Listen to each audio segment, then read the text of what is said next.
Igor Stravinsky's The Rite of Spring was commissioned by Sergei Diaghilev for the ballet's Russes in 1911, with the idea developing from Stravinsky's earlier conception of a pagan spring sacrifice. Stravinsky worked on it in collaboration with Nicholas Roerich, and he completed the score in March 1913. Its first performance took place in Paris at the Théâtre des Champs-Élysées on May 29, 1913, with Pierre Montux conducting and Vaslav Nijinsky's choreography.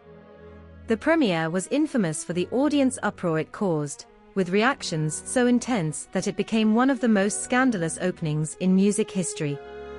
The first recordings of Stravinsky's The Rite of Spring took nearly 2 decades to appear after its 1913 premiere, with the work's difficulty and controversial reputation delaying its gramophone debut.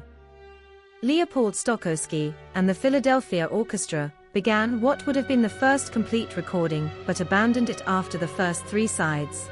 Test pressings sound uncharacteristically scrappy, suggesting the orchestra hadn't played the piece recently.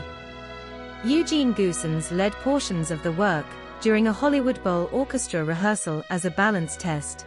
These excerpts were later published on CD, but were not an intended commercial recording.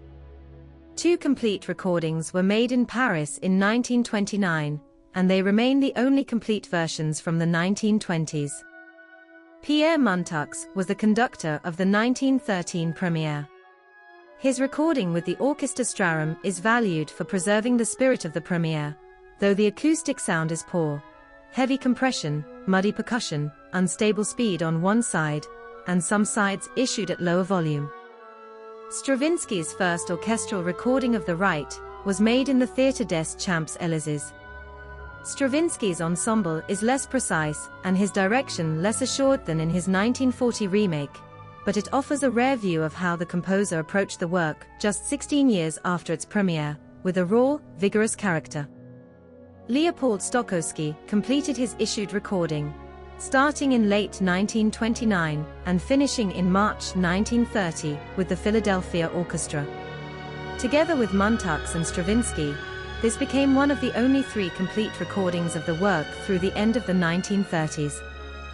These early recordings are historically invaluable, Montux for his link to the premiere, Stravinsky for the composer's own early conception, and Stokowski for an influential American account, all despite the limitations of acoustic, early electric recording technology.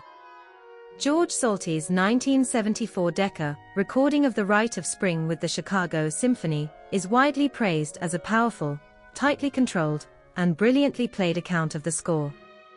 A common critical view is that it emphasizes orchestral precision, drive, and clarity rather than raw chaos, making the music sound electrifying, but never blurred.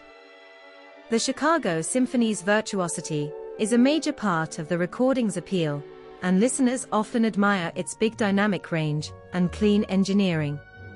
In short, it is usually described as one of the most exciting and technically impressive versions of the work, even by people who prefer a more savage or rough-edged interpretation.